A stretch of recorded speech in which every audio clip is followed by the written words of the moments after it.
Hello, peoples. I'm out here in the garage. I haven't posted for a while, by the way, but I haven't really had anything to post.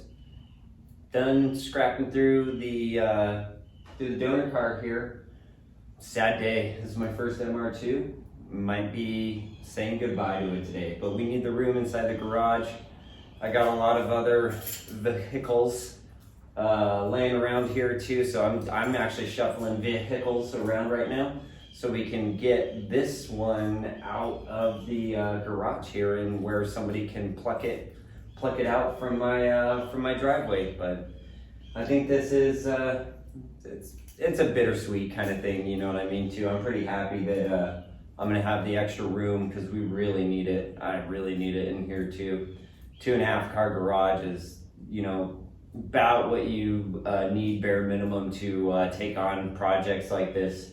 But man, it gets tight really fast, especially when you disassemble an entire car. But yeah, the last 2 weekends I've been getting everything organized in here and ready to work on this one again. This one was literally stacked. Hoods, bumpers, everything was stacked inside of this car here. Give you guys a little idea of she's looking ready to work on again. Let's go over and give our little so this is the green one right here. I you know, pretty much did the beginning of the series here, tearing this guy down too. It's really good practice for us to film some videos and stuff. But now it is on to the beast.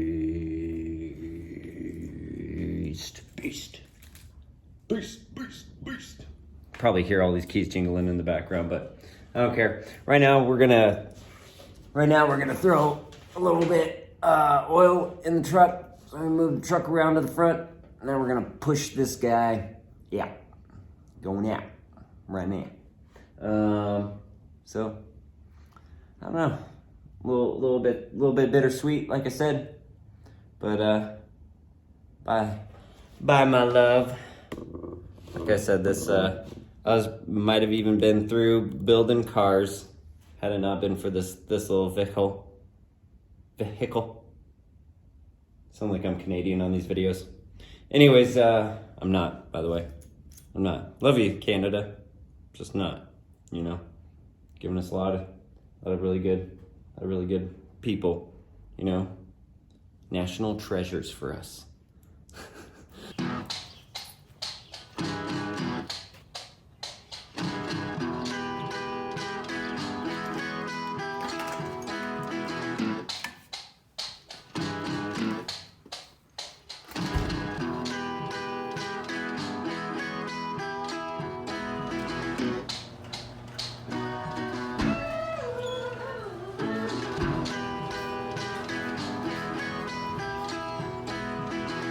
It's amazing how much stuff can change in a car guy's life in just one day. And we're down to just a singular one. Got a lot of stuff for it though. Got a really good parts list. And man, it's just, I wish I would have filmed it driving away too, because it seems like it went to a good kid there, but I totally forgot to ask him, and I didn't want to just like shoot him driving away in case I got his license plates or anything like that too. The other thing I forgot too is the other chassis that just left. It didn't have a title. It was completely registerable chassis too, but I forgot to give him the title.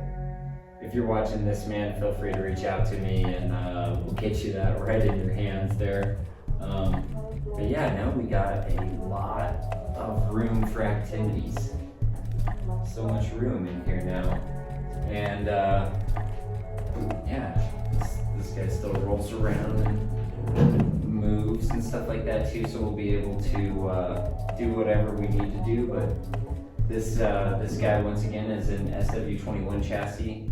It was sold to me by Nick at Nick Speed, and it had the cage done in it too. I think he did a little bit of the cage and a little bit of Denver Donut there, if I know what I'm talking about, which sometimes I don't. And just been going through on this guy. We cleaned up the undercoating off of it completely and did a little bit of seam welding on the bottom of this guy. And now we're kind of to the point where we're going to be fabbing on this guy a little bit more and trying a few of these tricks I see used so many times on the internet too. But we're here, you know. This is all we got now. I don't know. I'm pretty happy. It's nice to get that other one out of here too, and actually have a little bit of room when you blow an entire car apart in a 2-car garage. Holy cow! But yeah, tear into this guy too, just because we have a little bit more room to fart around a little bit more now. So yeah, this is it's a hard top. It's a SW21. Let's see here. It's a really low number. Got a fly looking right at me. Alright, so it's 1,565 off the production line too, with a possible 100,000 run, 1 million run. Like I said too, they'd done a cage in this guy, really smart, and went through and kind of seam welded everywhere.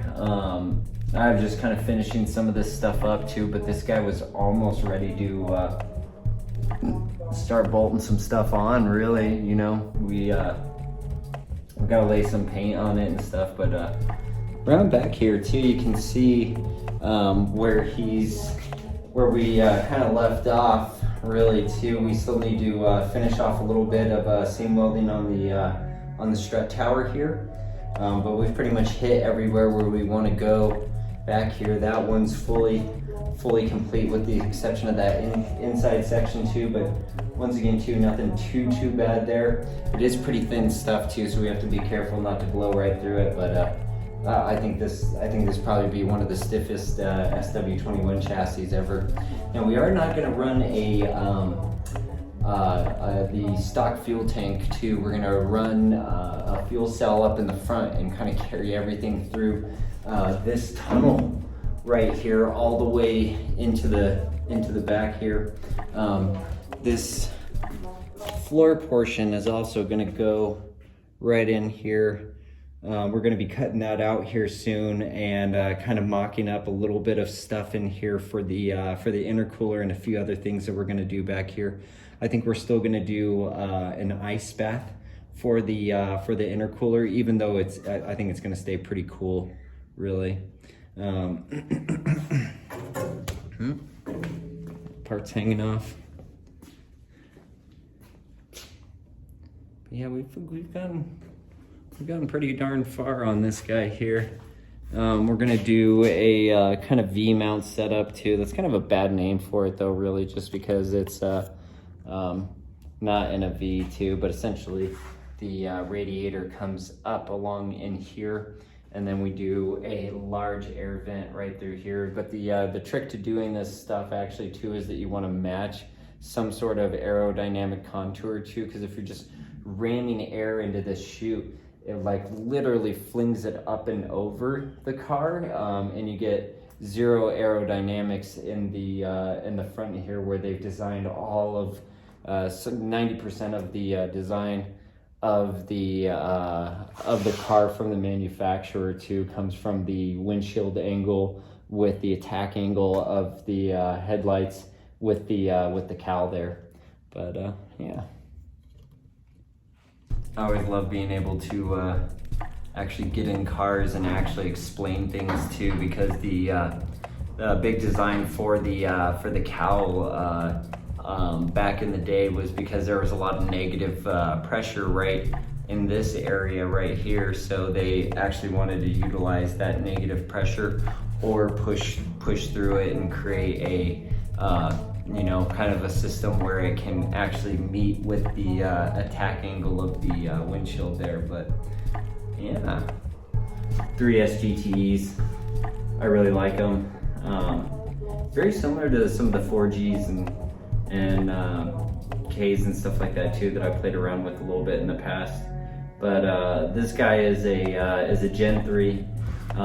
It's got 272 cams in it with GSC titanium valves or titanium springs and retainers there.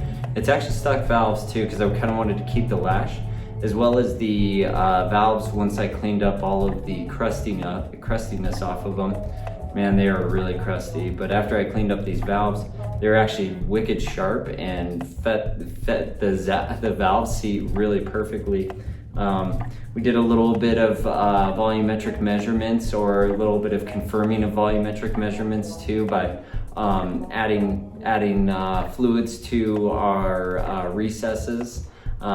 It's an old school trick where you pour gasoline into the bowls and then you volumetrically measure that amount versus the CFM that you think you're gonna get. It's a little bit of a shady formula, but the CFM versus what you think you're gonna get too, and then you fill the intake manifold and the exhaust manifold too, also with gasoline too, and then you see how well those numbers match each other. But generally speaking, a lot of the people who are designing these intake and exhaust manifolds have already gone through the CFM measurements to make sure it's pretty darn close to, and that's exactly what I came up with, is really insanely close numbers, off by you know, a thousandth of a percentage of what the formula was too.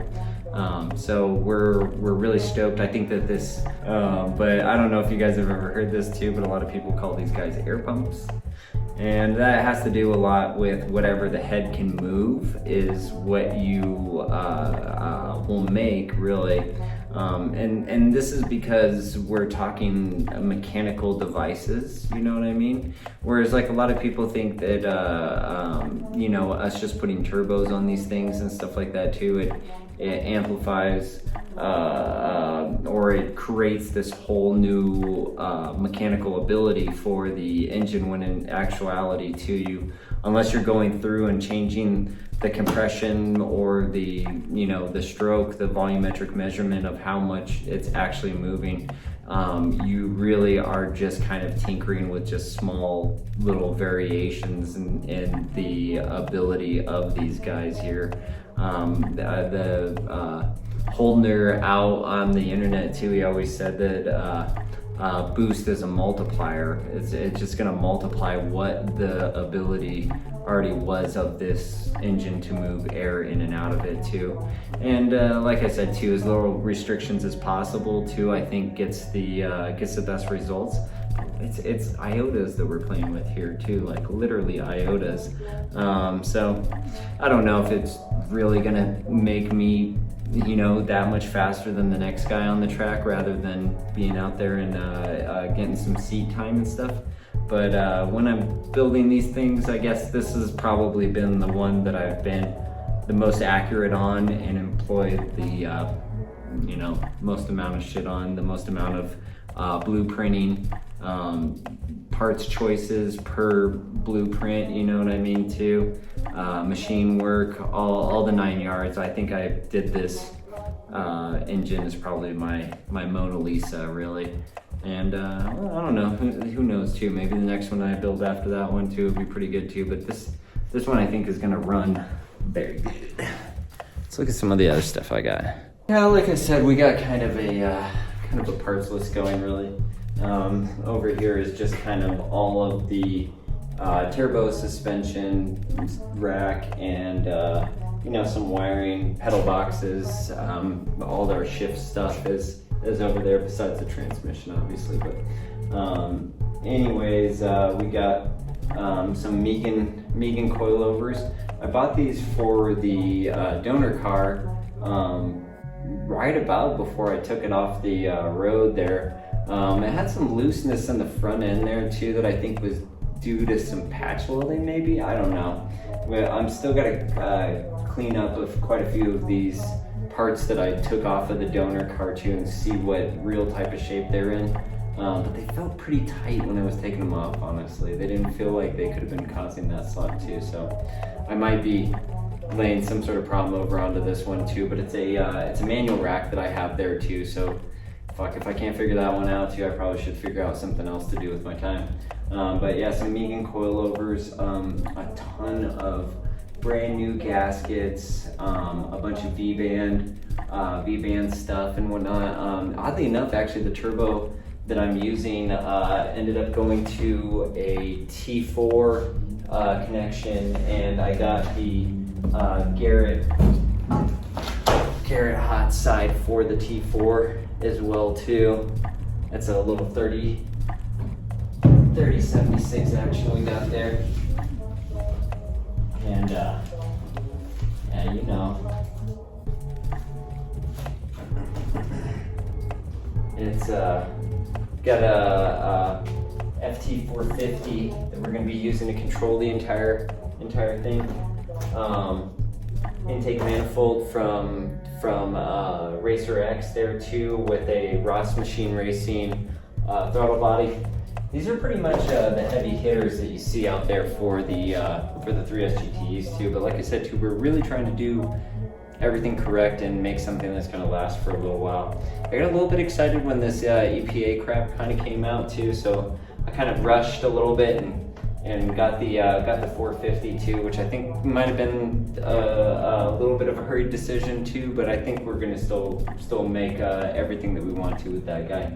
But like I said too, just all brand new gaskets, kind of newer used Mishimoto radiator over there too. It's the actual dual pass one too, so it's the decent one too with the good side tanks, and a bunch of other kind of crap that I've collected over the years for servicing these goddamn things, and little Domo back there too. He's always hanging out with me.